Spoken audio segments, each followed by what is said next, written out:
बहुत बहुत धन्यवाद मनी जी का। बहुत सुंदर भजन। और जीवन का लक्ष्य भी हम सब का यही है। मनुष्य जीवन की प्राप्ति भी परमात्मा को जानने के लिए ही हम सब को हुई है। मनुष्य शरीर के अंदर ही हम उस परमात्मा का ध्यान, उसका चिंतन, उसका ज्ञान कर सकते हैं। मनुष्य के अतिरिक्त संसार की जितनी भी योनियां हैं, ये केवल भोग योनि हैं। उन्हें केवल अपना भोग भोगना है। यह केवल हमारे पास मनुष्य का शरीर है, यही एक साधन है जिससे हम अपने लक्ष्य की प्राप्ति कर सकते हैं। और जो मुख्य लक्ष्य है वो संसार भर के सभी मनुष्यों का एक ही है, परमेश्वर की प्राप्ति करना। तो उसी भावना के साथ हम सब ने मनी जी के साथ परमेश्वर से प्रार्थना की है कि परमेश्वर हमें ऐसी शक्ति दे, ऐसी बुद्धि दे, ऐसी प्रेरणा दे कि हमारा यह जीवन व्यर्थ ना जाए, हम अपने जीवन को सार्थक कर सकें।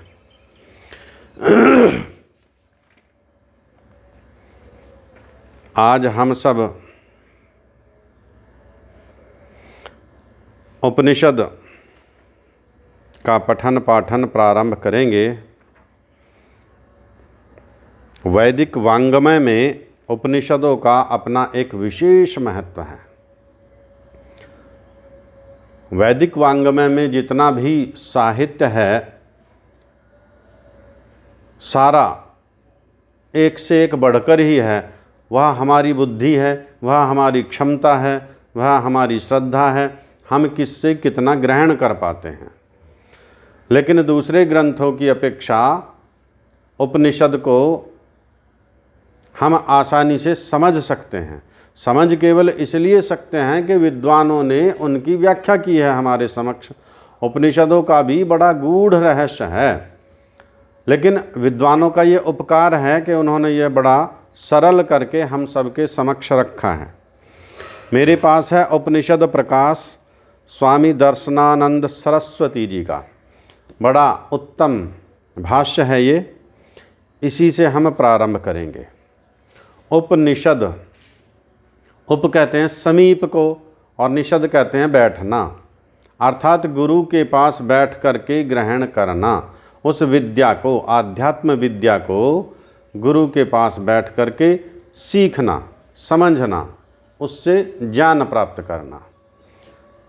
वर्तमान में 200 के लगभग उपनिषद हैं, लेकिन इनमें जो प्रमाणिक हैं वो केवल 11 उपनिषद हैं। अन्य सब जितने उपनिषद हैं उनमें प्रक्षिप्त हैं या कल्पित हैं, कपोल कल्पना से वो बनाए गए हैं। अनेकों उपनिषद हैं। 11 उपनिषदों में भी जो सर्वोत्तम उपनिषद माना जाता है वह ईशोपनिषद है। प्रथम का जो सबसे पहला उपनिषद है वह ईशोपनिषद है। और यह ईशोपनिषद यजुर्वेद के 40वें अध्याय का ही, थोड़ा सा इसमें परिवर्तन किया है 1-2 मंत्रों में, बाकी तो यजुर्वेद का 40वां अध्याय ही है। प्रथम मंत्र इसका हम देखते हैं। एक एक मंत्र की ही हम प्रतिदिन व्याख्या लेंगे, थोड़ा थोड़ा इसको हम समझते रहेंगे।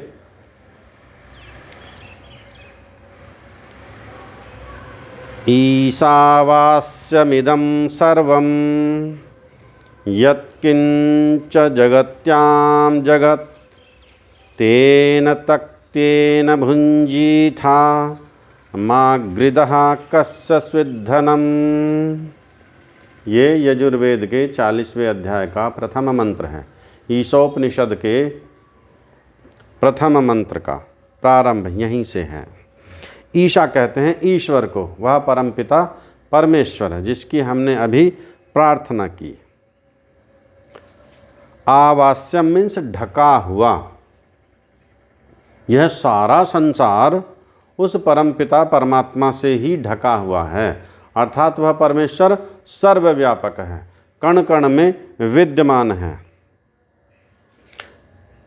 इदम, यह सर्वम सब, यत जो कुछ भी, किन च जो कुछ भी है, इस संसार में जो कुछ भी है, जगत्याम जगत व संसार में जितने भी पदार्थ हैं, जगत उत्पन्न और नाश होने वाला, यानी सृष्टि में हम देखते हैं बहुत सारे पदार्थ उत्पन्न होते रहते हैं और नष्ट होते रहते हैं। हम सब के शरीर हैं, हम सब का शरीर मिला हुआ है, नष्ट हो जाएगा एक दिन। हमारे जितने पूर्वज हैं, बाबा दादा परदादा, उनके दादा आज हैं ही नहीं, उनको ये शरीर मिला, नष्ट हो गया। ऐसे अनेकों हम वृक्ष देखते हैं, झाड़ियाँ देखते हैं, लताएं देखते हैं, उगती हैं नष्ट हो जाती हैं, उगती हैं नष्ट हो जाती हैं।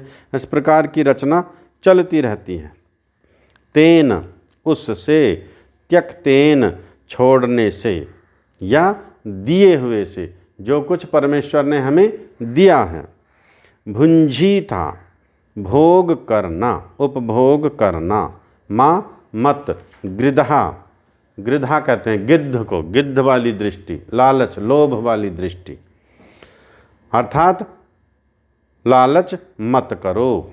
कस्यस्वित किसी के धनम धन का, दूसरे का जो धन है उसको देख करके हमें लालच नहीं करना चाहिए, दूसरे के धन को लेने की हमें आकांक्षा अपेक्षा नहीं करनी चाहिए। भावार्थ देखते हैं। जो कुछ इस नाशवान संसार में, संसार कैसा है? नश्वर है, यह संसार नष्ट होने वाला है। जो कार्य रूप जगत हमें दिखाई दे रहा है यह हमेशा रहने वाला नहीं है। इस संसार के जितने पदार्थ हैं वे सब नश्वर हैं, नष्ट होने वाले हैं। यह सिद्धांत है। जो कुछ बनता है वह बिगड़ता अवश्य है एक दिन। अब ये संसार पूरा जो हमें दिखाई दे रहा है बना हुआ है, सूर्य, चंद्रमा, पृथ्वी, ग्रह, नक्षत्र, वृक्ष, हम सब के शरीर, पशु पक्षियों के शरीर, जीव जंतुओं के शरीर, कीट पतंगों के शरीर, क्या ये सदा रहने वाले हैं? ये सदा रहने वाले नहीं हैं। ये सब नश्वर हैं, ये सब नाश को प्राप्त होने वाले हैं, ये सब नष्ट होने वाले हैं। तो यह पूरा संसार ही, जितना जितना हमें जो कुछ भी दिखाई दे रहा है, यह सब नश्वर होने वाला है। खंड या अखंड पदार्थ हैं इसमें, इस संसार में जितने भी अखंड अर्थात एक साथ मिले हुए और खंड खंड अलग अलग विभक्त हुए जितने भी पदार्थ हैं, वे सब ईश्वर से व्याप्त हैं या ईश्वर से ढके हुए हैं। अर्थात इस संसार में जो कुछ भी पदार्थ, समुद्र हैं, पहाड़ हैं, पर्वत हैं, वृक्ष हैं, जो कुछ भी है वह सब परमेश्वर से ढका हुआ है। अर्थात परमेश्वर इन सब में समाया हुआ है, विद्यमान है। पर्वत की ऐसी कोई गहरी से गहरी गुफा नहीं है। कितने भी पर्वतों में हम चले जाएंगे, ऊंचे पहाड़ों पर चले जाएंगे, समुद्र की गहराइयों में चले जाएंगे, कहीं ऐसा कोई स्थान नहीं जहाँ परमेश्वर ना हो। समुद्र का कोई गहरे से गहरा ताल ऐसा नहीं जहाँ परमात्मा ना हो। पर्वतों का कोई ऐसा शिखर नहीं जहाँ परमात्मा ना हो। सूर्य, चंद्र, तारागण आदि जितने लोक लोकांतर हैं, सब जगह परमात्मा विद्यमान हैं। मनुष्य भगवान से कहीं छिप नहीं सकता। यदि हम कोई ऐसा अपने मस्तिष्क में विचार लाएं, चोरी करते समय हम देखते हैं, दूसरा अब कोई देख नहीं रहा है, किसी के दूसरे का हमने धन की चोरी कर ली, किसी दूसरे के पर पदार्थ को हमने चोरी कर लिया। ठीक है, वो जो पदार्थ का स्वामी है वह नहीं देख रहा क्योंकि वह अल्पज्ञ है, वह एकदेशी है, लेकिन परमात्मा सर्वज्ञ है और सर्वव्यापक है। तो इसलिए परमात्मा हमारे प्रत्येक कार्य पर दृष्टि रखता है, हमारे प्रत्येक कार्य को देखता रहता है। जो लोग ईश्वर की आज्ञा के विरुद्ध चलते हैं, अर्थात ईश्वर का त्याग कर देते हैं, जिन्होंने ईश्वर को छोड़ दिया है। अब देखो किस किस ने ईश्वर को छोड़ दिया है। अपने आसपास चारों तरफ की दृष्टि घुमा करके देखेंगे, हमारे परिवार में, हमारे गांव में, हमारे कॉलोनी में, हमारे नगर में, हमारे पूरे राष्ट्र में और फिर पूरे विश्व पर दृष्टिपात करके देखिए कितने मनुष्य हैं, कितने कितने मनुष्यों ने ईश्वर को छोड़ रखा है। वास्तव में तो ईश्वर जब है ही व्याप्त कण कण में, तो हम चाह करके भी ईश्वर को नहीं छोड़ सकते, क्योंकि यह सारा संसार तो ईश्वर से ढका ही हुआ है। ईश्वर तो सारे संसार में व्याप्त ही है, फिर ईश्वर को हम कैसे छोड़ सकते हैं। हाँ, ईश्वर को हम ज्ञान की दृष्टि से छोड़े हुए हैं। समय और देश की दृष्टि से, समय और स्थान की दृष्टि से हम परमेश्वर को नहीं छोड़ सकते। ऐसा कोई स्थान, ऐसा कोई समय है ही नहीं जब परमेश्वर हमारे पास, हमारे साथ ना हो। लेकिन ये जो ज्ञान की दूरी है वो हमने बना ली है ईश्वर से। यही तात्पर्य है ईश्वर को छोड़ने का। वे जन्म मरण के दुखों को भोगते हैं। जब हम परमेश्वर से दूर रहेंगे, उसकी आज्ञा का पालन होगा नहीं, आज्ञा का पालन नहीं होगा तो फिर पाप कर्म होने की ही अधिक संभावना है। जब हम ज्ञान प्राप्त करेंगे तभी तो हमारा शुद्ध कर्म होगा। जब शुद्ध ज्ञान ही नहीं है तो शुद्ध कर्म नहीं है, और शुद्ध कर्म नहीं होगा तो ये जन्म मरण का बंधन हमेशा लगा रहेगा हमारे साथ। हम इससे फिर मुक्त हो नहीं पाएंगे, और जन्म मरण होता रहेगा तो हम दुखों से बच नहीं सकते। शरीर धारण करने का तात्पर्य दुख भोगना।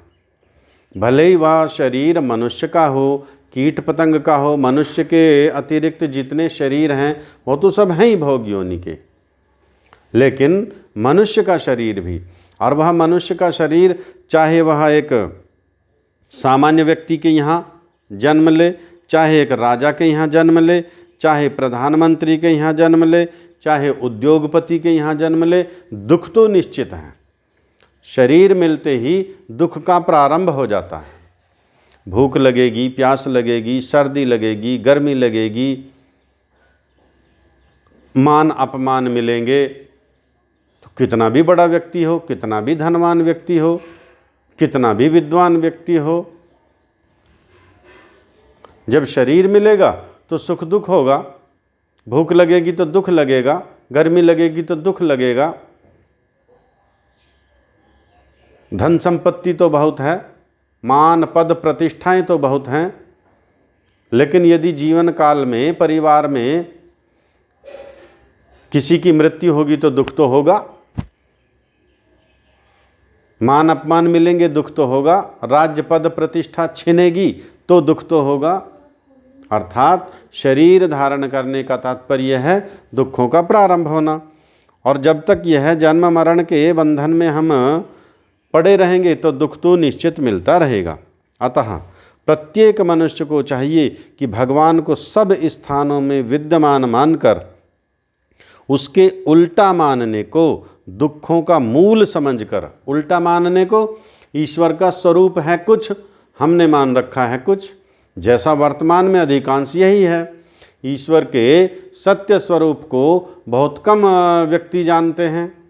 ऐसे बहुत सारे व्यक्ति हैं जो ईश्वर को निराकार ही मानते हैं, और फिर भी प्रतिमा के सामने वो दीप जलाते हैं, धूप दीप जलाते हैं, पूजन करते हैं। तो ये क्या है? ईश्वर को जैसा ईश्वर है उसके विपरीत मानना। ईश्वर को हमने निराकार मान रखा है, फिर भी प्रतिमा पूजन। प्रतिमा किसकी है फिर?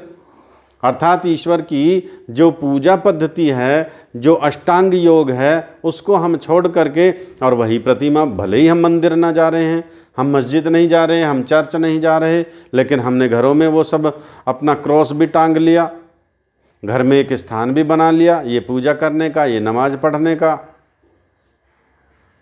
और वहीं पर हमने उसकी प्रतिमा रख ली। ये ईश्वर के स्वरूप के विपरीत। नमाज पढ़ना कहीं ईश्वर ने वेद में लिखा नहीं,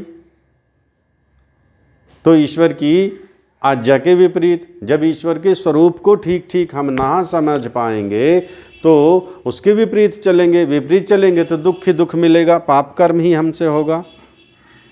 इसलिए उस ईश्वर के उल्टा मानने को दुख का मूल समझकर हम ये ठीक ठीक जान लें। यदि ईश्वर के स्वरूप को हमने ठीक ठीक ना जाना, उसके हम विपरीत चलेंगे, तो ये दुखों का मूल है। मूल मीन्स जड़। ये जो दुखों की जड़ है, दुखों का कारण है, यहाँ से तो हमको दुख ही दुख प्राप्त होते रहेंगे। पाप करने के लिए कभी तैयार ना हो और हम कभी भी ईश्वर के स्वरूप के विरुद्ध चलने के लिए हम तैयार ना हों। चाहे हमारा माता कहे, चाहे हमारा पिता कहे, चाहे पति कहे, चाहे पत्नी कहे, चाहे भाई बंधु कहें, चाहे तथाकथित गुरु कहें, कोई भी कहे, यदि ईश्वर के स्वरूप को हमने एक बार ठीक ठीक समझ लिया, फिर सारा संसार भी हमें बाध्य करे तो भी हम वहाँ अपने पद से न विचलित हों। और किसी का धन लेने की इच्छा ना करें। ईश्वर के गुण कर्म स्वभाव को हम जब ठीक ठीक समझ लेंगे, ईश्वर है न्यायकारी, और न्यायकारी है जो जीवों के कर्मों के ठीक ठीक फल देने वाला है, यथावत, न किंचित मात्र कम न किंचित मात्र ज़्यादा। जैसा जिसका कर्म उसके अनुरूप वैसा वैसा ईश्वर फल देता है। किसी के पास अथाह धन संपत्ति है, किसी के पास बड़ी बड़ी गाड़ियां हैं, किसी के पास बड़े बड़े भवन हैं, किसी के पास बड़ी बड़ी फैक्ट्रियां हैं, उनको देख करके हम क्यों कुढ़ेंगे? ये तो ईश्वर ने उनको दिया है, उनका परिश्रम, उनका पुरुषार्थ, उनका कर्म फल है। मेरा जैसा पुरुषार्थ, मेरा जैसा परिश्रम, मेरा जैसा कर्म, वैसा मुझे प्राप्त हुआ है। ये ईश्वर की न्याय व्यवस्था है। अब इस न्याय व्यवस्था के विपरीत जाकर हम चोरी प्रारंभ करते हैं, लूट प्रारंभ करते हैं, इसका परिणाम दुख हमें भोगना ही पड़ेगा। और कोई मनुष्य उसके विरुद्ध यत्न करने से भोग प्राप्त कर भी नहीं सकता। ईश्वर की जो न्याय व्यवस्था है, ईश्वर ने जो भोग हमें दिया है, ऋषि पतंजलि योग दर्शनकार कहते हैं, सती मूले तद विपाको जात्यायुर्भोगः। जाति, आयु और भोग ये तो हमारे पूर्व जन्मों से निर्धारित हो गया है। अब जो भोग भोगना है वो पूर्व जन्म का जैसा हमने कर्म किया वो भोग भोगना है। लेकिन जो हमारा भोग और आयु है वो इस जन्म के कर्म से भी हमारा घट बढ़ सकता है। जाति तो बदलेगी नहीं, और तो निश्चित हो गई। जन्म यदि मनुष्य के शरीर में लिया है तो मृत्यु पर्यंत मनुष्य रहेंगे। बीच में किसी के अभिशाप से, किसी के इस प्रकार के जो पाखंड कपोल कल्पित कथाओं में आता है ना, श्राप दिया वो पशु बन गया, श्राप दिया वो पत्थर बन गया, श्राप दिया वो वृक्ष बन गया, ये तो कहानियों की किस्से हैं, कल्पनाओं में। यदि मनुष्य के शरीर में आए हैं तो मृत्यु पर्यंत मनुष्य ही रहेंगे, बीच में कोई बदल नहीं सकता। जीव जंतु पशु पक्षी का शरीर मिला है तो मृत्यु पर्यंत वहीं रहेंगे, कोई बदल नहीं सकता। अब मनुष्य का शरीर मिला तो मृत्यु पर्यंत मनुष्य के ही शरीर में हम रहेंगे, बीच में किसी के अभिशाप का कोई फर्क नहीं पड़ने वाला, क्योंकि यह न्याय व्यवस्था ईश्वर की है और ईश्वर की व्यवस्था को कोई बदल नहीं सकता। वह सर्वशक्तिमान है और वह न्यायकारी है। सर्वशक्तिमान के साथ साथ वह न्यायकारी भी है, इसलिए उसकी व्यवस्था को कोई भी नहीं बदल सकता। लेकिन ये जो आयु है और ये जो भोग है, ये अब जो पूर्व जन्मों का है, आयु मनुष्य की है और मनुष्य की आयु सामान्य वर्ष में 100 वर्षों की है। ईश्वर ने उसी कैटेगरी में, उसी भाग में हमको भेजा है। इस कैटेगरी में जो जीव जाएगा उसका जीवन 100 वर्षों का है। मनुष्य का जीवन हमें मिला 100 वर्षों के लिए, सामान्य परिस्थितियों में 100 वर्षों के लिए। लेकिन हम मांस भक्षण करते हैं, मद्यपान करते हैं, बीड़ी, शराब, गुटखा, भांग, अफीम, गांजा, इनका हम सेवन करते हैं, तो हमारा शरीर नष्ट हो जाएगा समय से पूर्व।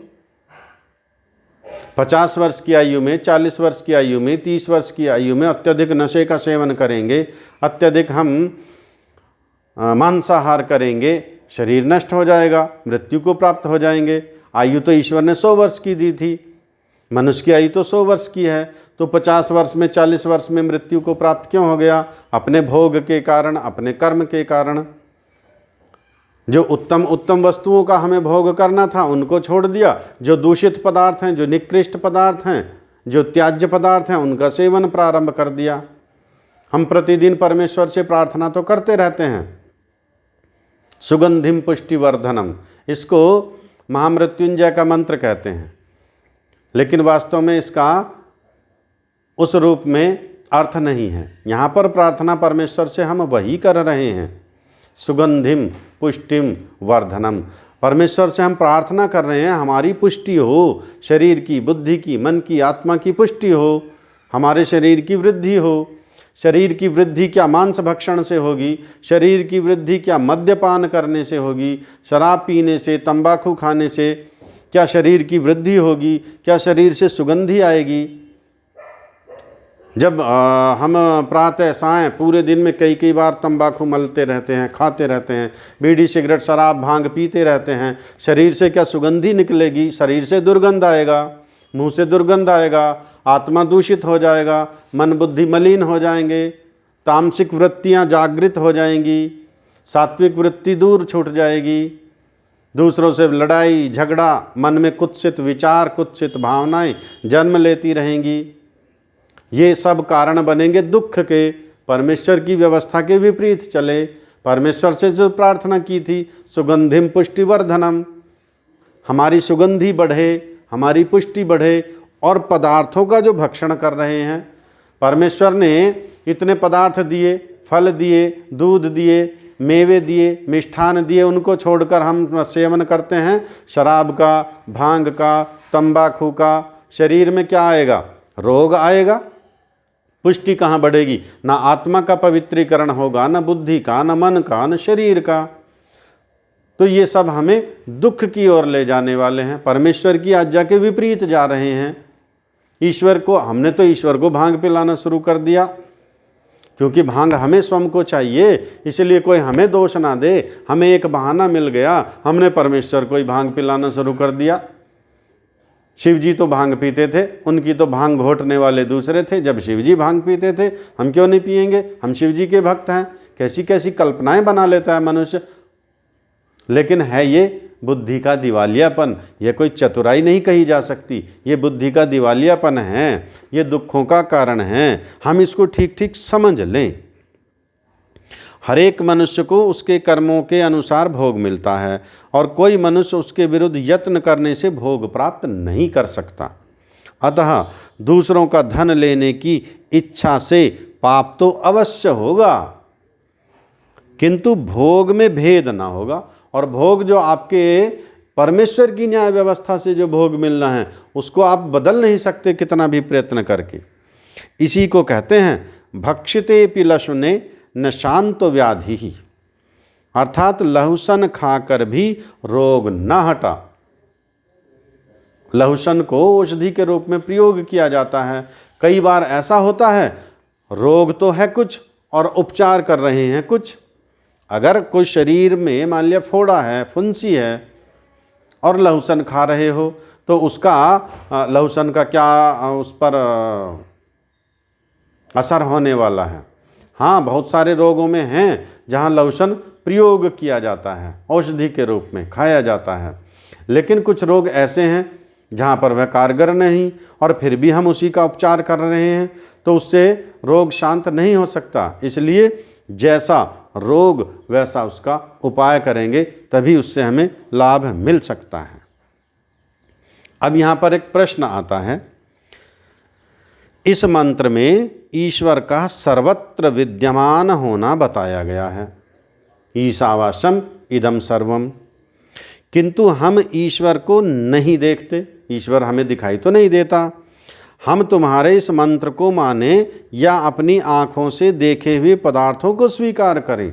हमें तो जो दिख रहा है समक्ष, उसी को तो मानेंगे। आप ईश्वर ईश्वर कह रहे हो, सर्वत्र व्यापक है, सर्वत्र व्यापक है, दिखाओ भाई कहाँ है? सर्वत्र हमें तो पशु पक्षी जीव जंतु वृक्ष औषधियाँ ये दिखाई देते हैं, परमेश्वर तो कहीं दिखाई नहीं देता है। यदि ईश्वर है तो बताओ कहाँ है, हम भी तो देखें उसको। इस वृक्ष में है, इस वृक्ष में है, इस पत्थर में है, इस मनुष्य के शरीर में है, इस पशु के शरीर में है, कहाँ है ईश्वर? बताओ हमें। अब इसका उत्तर देते हैं, बहुत से पदार्थ सूक्ष्मता या दूरी आदि के कारण इंद्रियों से नहीं जाने जाते। ऐसे बहुत सारे पदार्थ हैं जिनको हम इंद्रियों से नहीं जान सकते। एक व्यक्ति हमसे 1 किलोमीटर दूर खड़ा है। अब बहुत दूर का व्यक्ति इन नेत्रों से साफ साफ दिखाई नहीं दे सकता कौन व्यक्ति खड़ा है। बहुत दूर की जो वस्तु है वो इन नेत्रों से दिखाई नहीं देती। बहुत समीप की जो वस्तु है वह भी इन नेत्रों से दिखाई नहीं देती। बहुत सूक्ष्म वस्तु है वह भी इन नेत्रों से दिखाई नहीं देती। आकार में बहुत विशाल वस्तु है, बहुत बड़ी वस्तु है, वह भी इन नेत्रों से दिखाई नहीं देती। इनकी अपनी क्षमता है, किंतु उसकी सत्ता को सभी स्वीकार करते हैं। जैसे बुद्धि, सुख दुख आदि। इससे सिद्ध होता है कि संसार में ऐसे भी पदार्थ हैं जिनको मनुष्य इंद्रियों से नहीं जान सकते। उनमें से एक ईश्वर है। जितने ऐसे पदार्थ हैं जिनको हम इंद्रियों से नहीं देख सकते, सुख दिखाई देता है क्या, दुख दिखाई देता है क्या, भूख दिखाई देती है क्या, प्यास दिखाई देती है क्या, नहीं दिखाई देती। इनको हम इन इंद्रियों से नहीं जान सकते। और यह प्रश्न कि ईश्वर कहाँ है सर्वथा अनुचित है। यह तो प्रश्न ही गलत है। क्यों? क्योंकि कहाँ शब्द सीमित परिमित वस्तुओं के लिए आता है, एकदेशी वस्तुओं के लिए आता है। जैसे पेन रखा है, मेज पर पेन रखा है। कहाँ रखा है पेन? मेज पर। पेन का सीमित आकार है, इसलिए उसके लिए कहाँ शब्द का प्रयोग करेंगे। पिताजी कहाँ हैं? पिताजी कमरे में हैं। माताजी कहाँ हैं? माताजी रसोई घर में हैं। ये सब एकदेशी हैं, एक स्थान पर रहने वाले हैं, इसलिए इनके लिए कहाँ शब्द का प्रयोग होता है। मंत्र में ईश्वर को असीम अपरिछिन्न बतलाया गया है। वह तो असीम है, उसकी कोई सीमा ही नहीं है। जब सीमा नहीं है तो कहाँ शब्द कैसे हम प्रयोग कर सकते हैं। उदाहरणार्थ, कोई पूछे कि दूध में घी या मिश्री में मिठास कहाँ है। अब बताओ कहाँ है? दूध का टप भरा हुआ है, बाल्टी भरी हुई है, इस दूध में घी कहाँ है? इस कोने पर, इस कोने पर, इस कोने पर, इस कोने पर, बीच में कहाँ है घी? सर्वत्र है। मिश्री में मिठाई कहाँ है? सर्वत्र है। जहाँ जहाँ मिठाई वो मिश्री है वहीं वहीं मिठाई, जहाँ जहाँ तक दूध है वहाँ वहाँ तक उसमें सभी में घी है। तो उत्तर होगा सर्वत्र। इससे सिद्ध होता है कि कहाँ का आक्षेप एक देशी पदार्थों पर लागू होता है, सर्वव्यापक पर नहीं होता। इसी को यहीं पर रोकते हैं। इतना आगे इसकी व्याख्या कल लेंगे। आइए अब सब हम ब्रह्म यज्ञ साथ मिलकर करते हैं। संध्या 3-3 प्राणायाम सभी करेंगे। आसन अपना अपना व्यवस्थित कर लीजिए। आंखें कोमलता से बंद, कमर गर्दन सीधी, मन को हृदय प्रदेश पर टिकाइए।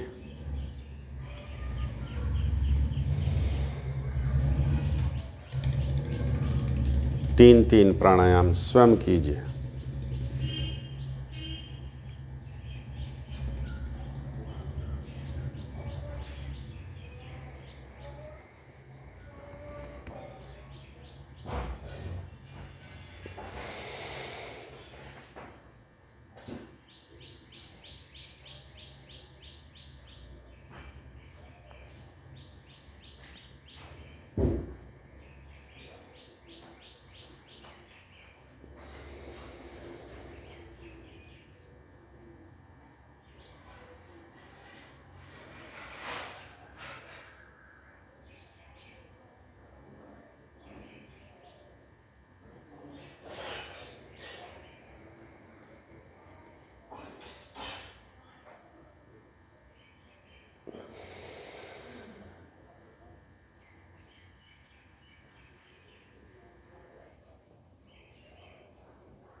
सामान्य श्वास प्रश्वास।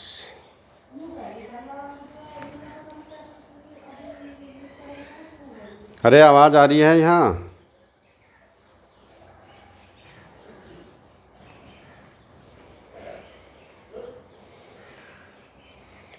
अथ वैदिक संध्या। ॐ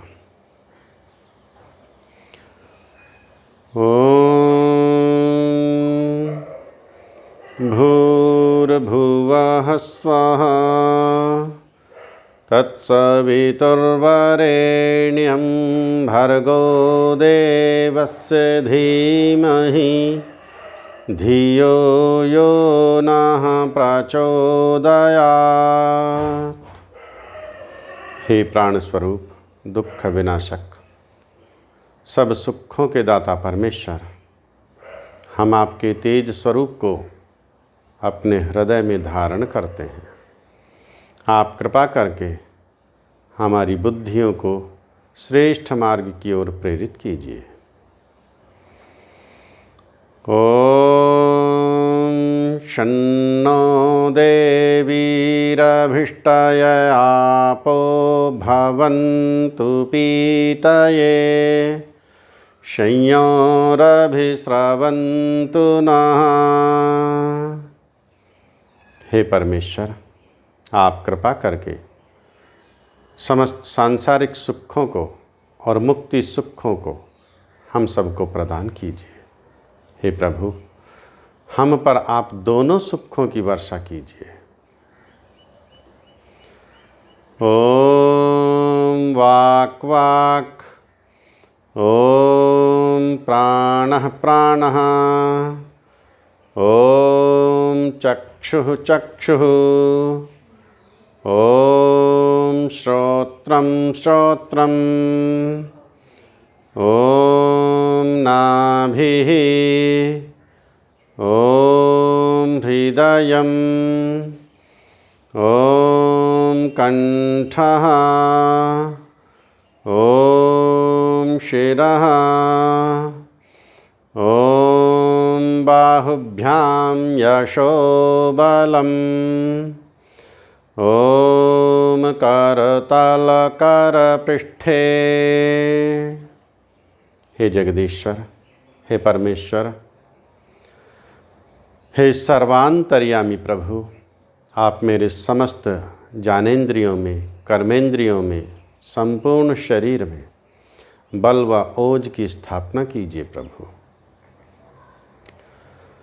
ओम भूः पुनातु शिरसि, ओम भुवः पुनातु नेत्रयोः, ओम स्वः पुनातु कंठे, ओम महः पुनातु हृदये, ओम जनः पुनातु नाभ्याम्, ओम तपः पुनातु पादयोः,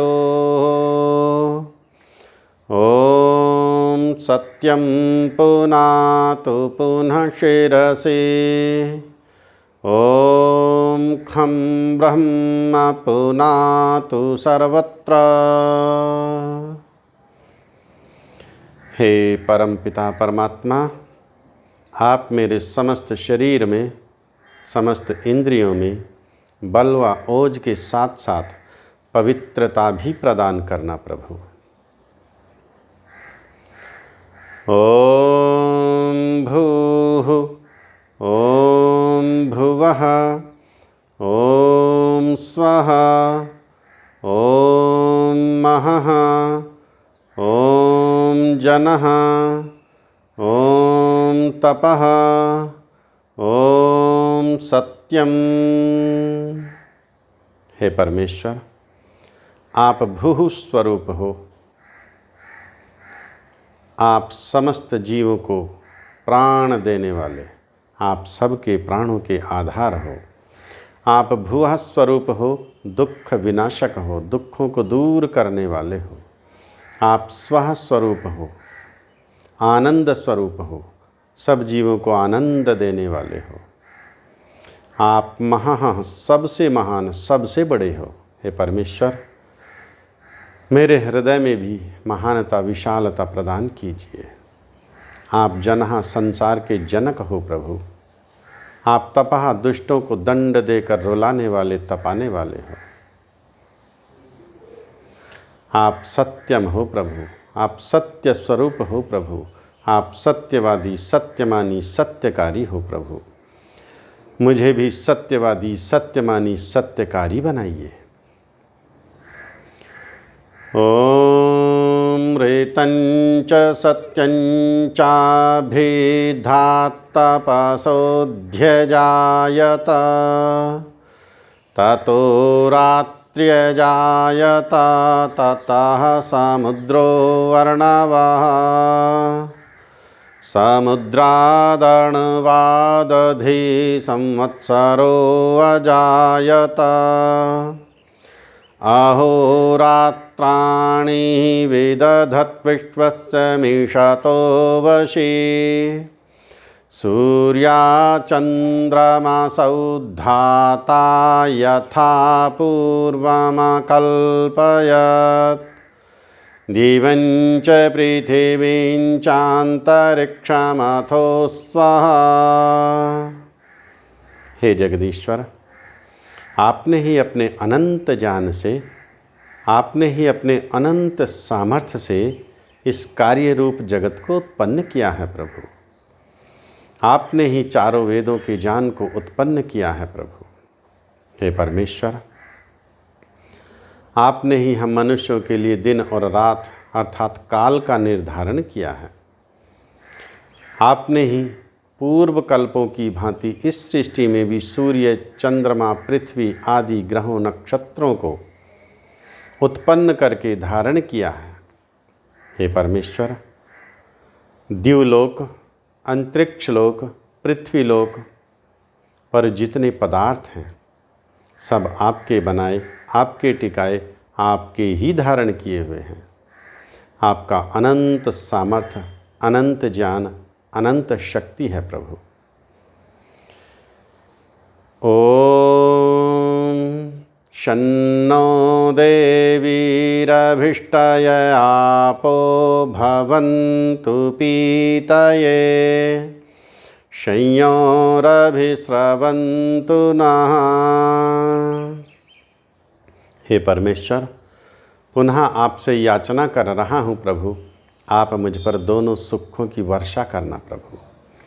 मुझे इतना सामर्थ्य शक्ति देना प्रभु, मुझे इतनी बुद्धि, इतना विवेक देना प्रभु कि मैं दोनों सुखों को प्राप्त कर सकूं। ओम प्राचीदिग्गग्निरधिपतिरसितो रक्षितादित्यायिषवः तेभ्यो नमोऽधिपतिभ्यो नमो रक्षितृभ्यो नमः ईशुभ्यो नमः एभ्यो अस्तु।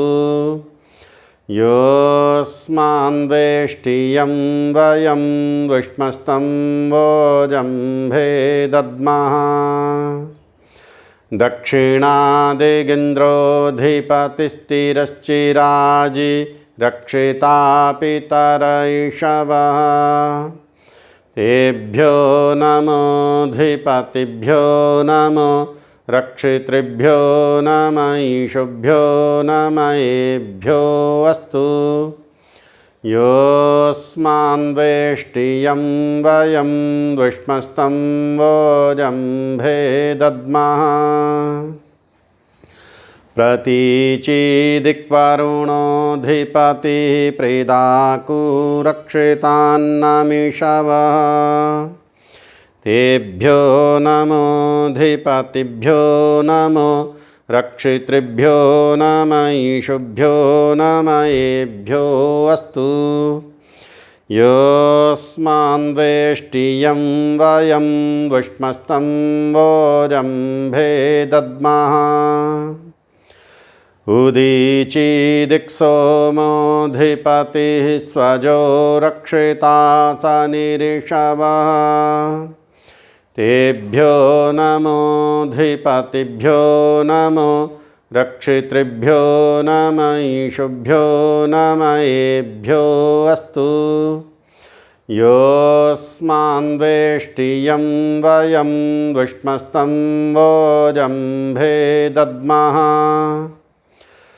ध्रुवादिक्विष्णुरधिपतिः कल्माषग्रीवो रक्षिता विरुधैषवः तेभ्यो नमोऽधिपतिभ्यो नमो रक्षितृभ्यो नम ईशुभ्यो नम एभ्यो अस्तु योऽस्मान् वेष्टियं वयं विष्मस्तं वोजम्भे दद्मः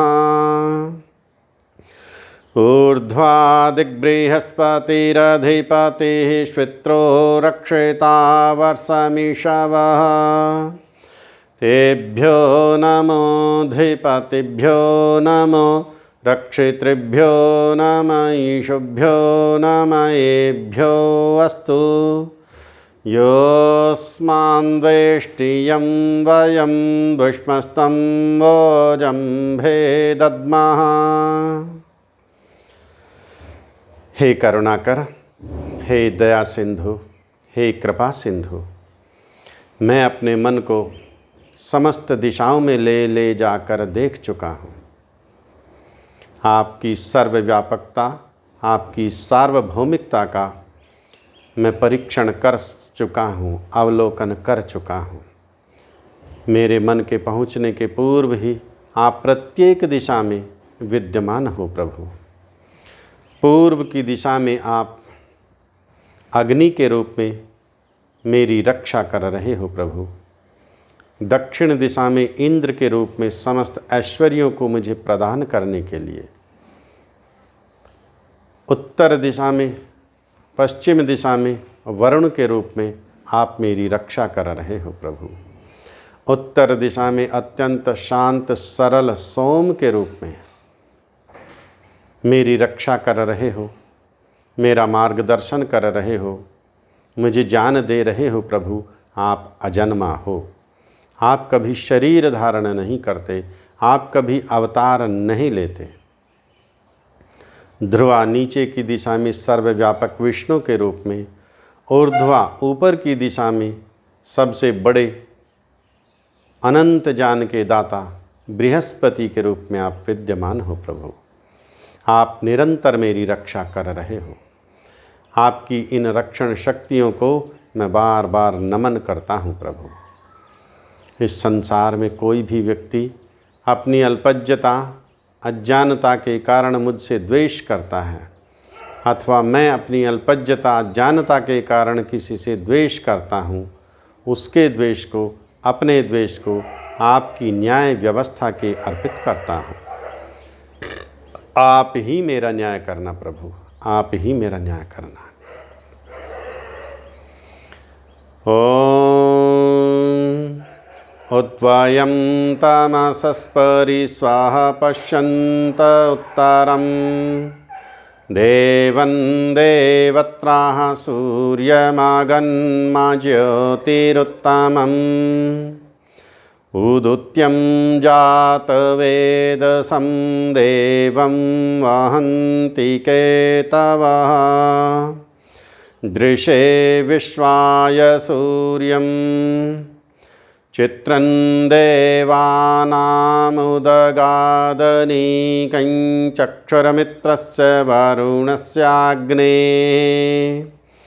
आप्राद्या वा पृथिवी अन्तरिक्षं सूर्य आत्मा जगतस्तस्थुषश्च स्वाहा तचक्षुर्देवहितं पुरस्ताच्छुक्रमुच्चरत् पश्येम शरदः शतं जीवेम शरदः शतं शृणुयाम शरदः शतं प्रब्रवाम शरदः शतमदीनाः श्याम शरदः शतं भूयश्च शरदः शतात्।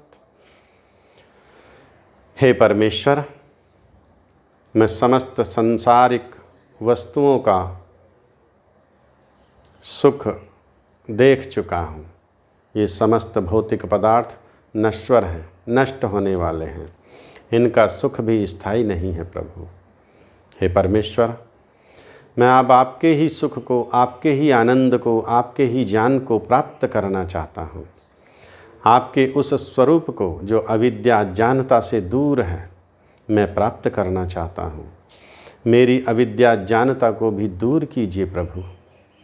मुझे भी पवित्र बनाइए ताकि मैं आपके उस पवित्र स्वरूप के दर्शन कर सकूं।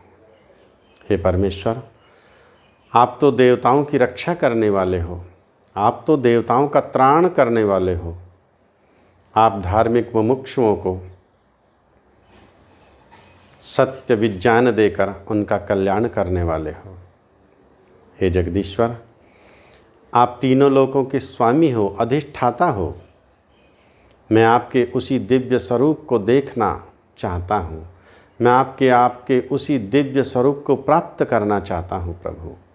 मैं 100 वर्षों तक भी आपके उसी दिव्य स्वरूप को देखना, सुनना, जानना चाहता हूँ, जो सृष्टि के पूर्व भी विद्यमान था, अब भी विद्यमान है और सृष्टि के पश्चात भी वर्तमान रहने वाला है। हे करुणाकर, आप मुझ पर ऐसी कृपा कीजिए प्रभु। मैं 100 वर्षों तक स्वस्थ शरीर के साथ, स्वस्थ मन बुद्धि के साथ आपके ही स्वरूप के विषय में सुनता रहूं, जानता रहूं और बोलता रहूं। अर्थात आपके इसी वेद ज्ञान को मैं प्रचारित प्रसारित करता रहूं प्रभु। ओम भूर्भुवः स्वः तत्सवितुर्वरेण्यं भर्गो देवस्य धीमहि धियो यो नः प्रचोदयात्। हे ईश्वर दयानिधे, भवत्कृपानेन जपोपासनादिकर्मणा धर्मार्थकाममोक्षाणां सद्यः सिद्धिर्भवेन्नः। ॐ नमः शम्भवाय च मयोभवाय च, नमः शङ्कराय च मयस्कराय च, नमः शिवाय च शिवतराय च। ओम शांति शांति शांति। सभी को नमस्ते जी। हे परमपिता परमात्मा, हे सच्चिदानंद स्वरूप प्रभु, आप मेरी बुद्धि को सदैव वेद मार्ग की ओर प्रेरित करते रहिए प्रभु। हे जगदीश्वर, आपकी कृपा, आपकी शक्ति, आपकी सहायता, आपकी प्रेरणा से ही मैं अपने जीवन के चारों लक्ष्यों को, धर्म, अर्थ, काम और मोक्ष को प्राप्त कर पाऊंगा प्रभु। आप मुझ पर ऐसी दया कीजिए प्रभु, मैं शीघ्र ही इसी जीवन के रहते हुए, इसी शरीर के रहते हुए अपने परम लक्ष्य को प्राप्त कर सकूं प्रभु। हे जगदीश्वर, आप सबका कल्याण करने वाले हो प्रभु। आप सब जीवों को धर्म मार्ग में प्रवृत्त करने वाले हो। आप समस्त धार्मिक कार्यों का ही अनुष्ठान करने वाले हो। आप ही समस्त सांसारिक सुखों के दाता, आप ही मुक्ति सुख के दाता हो प्रभु। मैं आपको बार बार नमन करता हूँ प्रभु। आप मुझ पर ऐसी कृपा कीजिए प्रभु, मुझ पर ऐसी दया कीजिए प्रभु, मुझे ऐसी शक्ति सामर्थ्य दीजिए प्रभु, मुझसे कोई पाप कर्म ना हो जिससे मैं आधि भौतिक, आधि दैविक और आध्यात्मिक दुखों से बचता रहूं प्रभु, और नित्य आपके परम पद, परम आनंद का उपभोग करता रहूं। आपके ही उस आनंद स्वरूप में मैं निमग्न रहूं प्रभु। ओम। हे परमपिता परमात्मा, हे सच्चिदानंद स्वरूप प्रभु, हे कृपालु, आपकी कृपा से, हे दयालु, आपकी दया से, हे सर्वशक्तिमान, आपकी ही शक्ति और सहायता से मैं यह उपासना कर सका, यह आसन स्थिर कर सका। आपका कोटि कोटि धन्यवाद व्यक्त करता हूँ प्रभु। यह समस्त कार्य, इसका समस्त फल आप ही को समर्पित करता हूँ प्रभु। ओम।